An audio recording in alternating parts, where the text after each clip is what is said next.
Hello, my little draconic wolfkins. I hope that you're all doing well. If you guys like what you see and hear, please like, subscribe, and turn on that bell to get notified. And if you guys want to send me your own horror stories, my email will be in the description below. Alright, let's get into it. This is a story that happened to me when I was in junior high. I just turned 41, so this was when I was between 14 to 16 years of age. Junior high? You mean high school, right?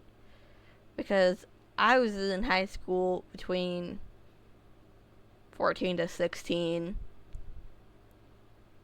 Uh, but the time was different. Everything was different depending where you were born or what time you were born. Anyways, many moons ago, I still remember it like yesterday. Anyway, I remember my friend George was one of a few who were considered one of my best friends. There was a small group of us at the time. We always hung out in school, after school, on the weekends, etc. Hey, there is nothing wrong with having long lasting friendships. Because honestly, friendships can last a lifetime. Not gonna lie.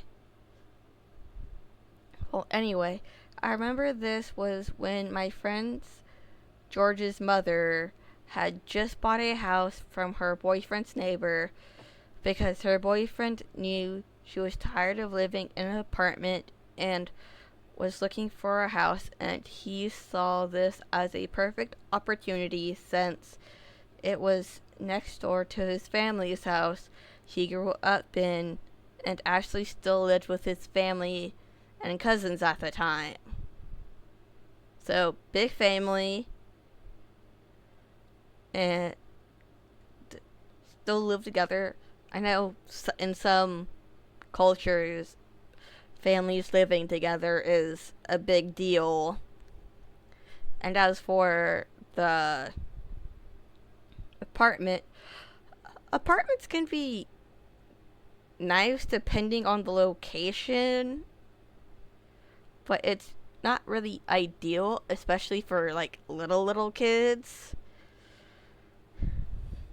Anyways, so she had just finished the process of buying the house from the previous owner and was ready for moving in. She got settled in, and now her and George were about to spend their first week there. Good, good. That is good. That whole week at school, George is excited, telling me how cool his new house is and how much better it was than all his old apartments, which I was happy to see him happy. It made me feel excited for him, and the best part is my mother lived with my grandmother, her mom, at the time, which was like 5 minutes from George's new house, so it made hanging out much simpler than before, especially being kids in junior high school in the 90s. Okay. So they were in the 90s. Wait, so were you not living with your mom at the time? Like, are your parents divorced? Did your. Like, who are you living with? Excuse me. Sorry. Well, the first weekend of George living at the new house is coming up. After hearing him brag all week, George asked if I would want to come hang out during the weekend since they were barbecuing with his mom's boyfriend and his family. Okay, that's cool. Get to see everything, how everything works out. And of course, I didn't pass up the opportunity, so I immediately, after school that Friday, we all headed over to George's house. It was a fun day to say the least. It was like two houses in one because everyone was going freely back and forth from George's house to George's mom's boyfriend's house, both having food and music. It was great. Right, they were living next door, so two houses for the price of one. That's kind of cool. Must get real old after a while, though. Anyway, the night time finally approaches and it's getting late. I tell George and his mom I'm heading home. George's mom said it was late, maybe I should stay the night and go home in the morning when the sun's up. Okay, yeah, that's smart because don't want to get kidnapped or kidnapped, essayed, and then murdered. Because, that's a thing. Anyways, off topic. George was like, yeah, man, the whole family is gonna put on a new horror movie and watch it. If I'm not mistaken, I think it was the movie I Know What You Did Last Summer. It was just released on VHS at the time. I don't know if I heard of that movie. Maybe I should look it up because I do love me a good horror movie. Well, anyways, about 30 minutes into the movie, I asked if I can go to the restroom. George's mom says my electricity won't be turned on until Monday. I've been borrowing electricity from my boyfriend next door until then, which meant she was running electrical cords from his house, which in those days people did when they needed, and they migrated them to her living room, meaning the rest of the house was dark. I mean, you gotta do what you gotta do in those days, man. But then again, you gotta do what you gotta do now to make money, which is what I'm hoping would happen here. Anyways. And in those days, we didn't have cell phones like today with little flashlights. We had house phones, and if you had a cell phone, it was huge and didn't have a flashlight, and they cost a lot of more money today. Yeah, owning a cell phone back then was a huge deal and was rather pricey. And I believe really heavy too, so not a lot of people had them unless they were the super wealthy. Like, I don't remember my mom getting her cell phone until, God, 2006, I want to say. I know I was super young when she first got her cell phone, so I do remember having to memorize phone numbers. When I got done using the bathroom, I head back towards the living room, guiding myself by touching the walls.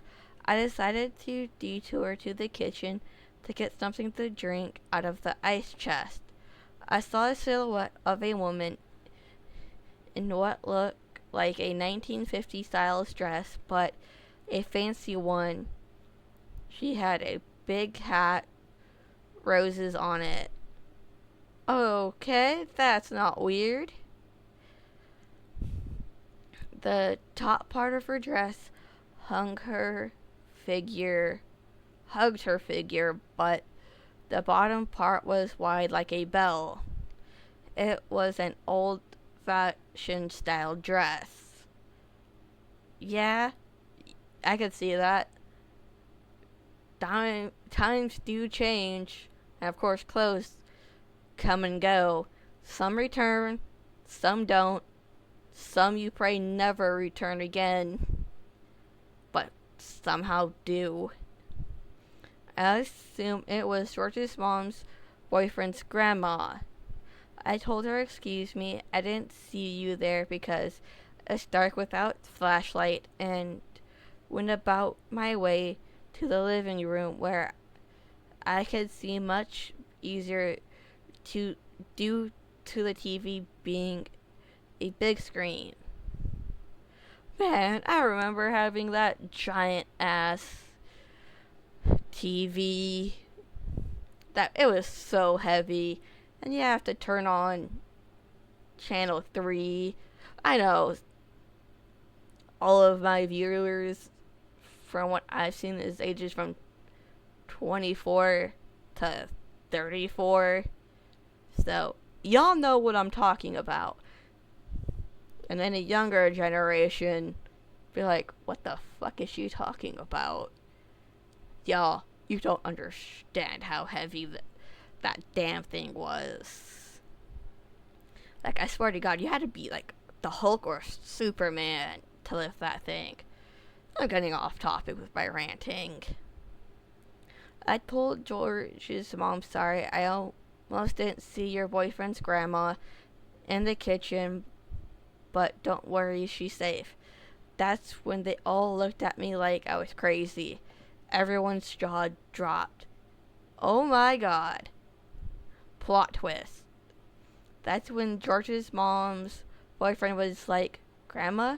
My grandma lives for what do you mean, old lady in the kitchen?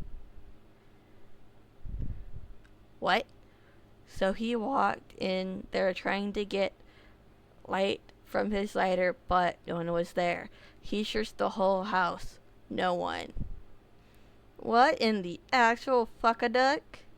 That is so weird and creepy.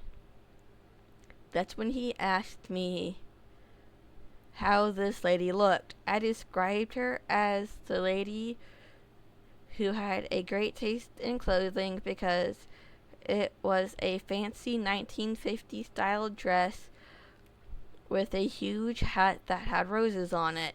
He then starts walking back and forth dramatically like he was trying to get his point across through emotion that he was really scared about something. Oh my God, what the fuck happened? What? Oh my God, where is this going? That's when he tells me, hold on, I'll be right back. As a matter of fact, everyone follow me. Let's go next door to my house. So we all follow him where all the lights work perfectly fine, and he goes to pull out a picture from an old canister that held some of his family photos. He pulled 2 from the stack and shows me the first one. It's a picture of his grandma, and what do you know? A lady who resembles that woman I saw in the kitchen, even had her style of clothing and everything. Not the same thing I saw her wearing, but a similar style. Oh shit, okay, that's creepy and weird. Then he pulls out a picture someone took of his grandmother at that same lady's funeral, standing next to the casket, crying because they were best friends. And in the pic, the lady from the kitchen was wearing the same dress in her casket, and she was wearing what I seen her in the kitchen. That's when George's mom's boyfriend said, you saw my grandma's best friend. She originally owned the house and is related to the people George's mom bought this place from. Holy shit, that is wild. And weird. And creepy. Like, holy shit. That whole night, they all migrated everything to George's mom's boyfriend's house that they considered important until that following Monday when George's power would be turned on.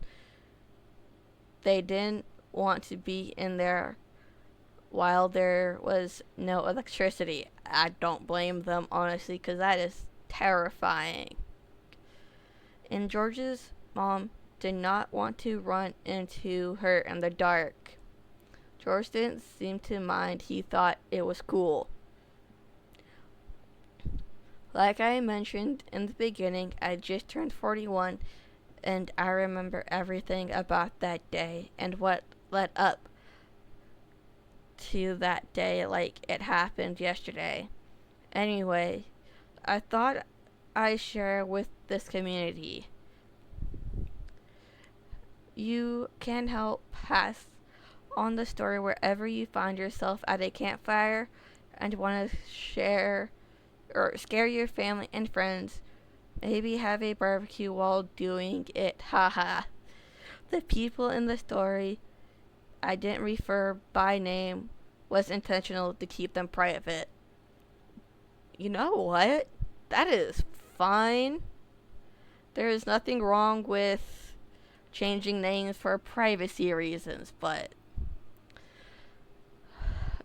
that's creepy. That's wild. I hope everyone is having fun, and see you next time.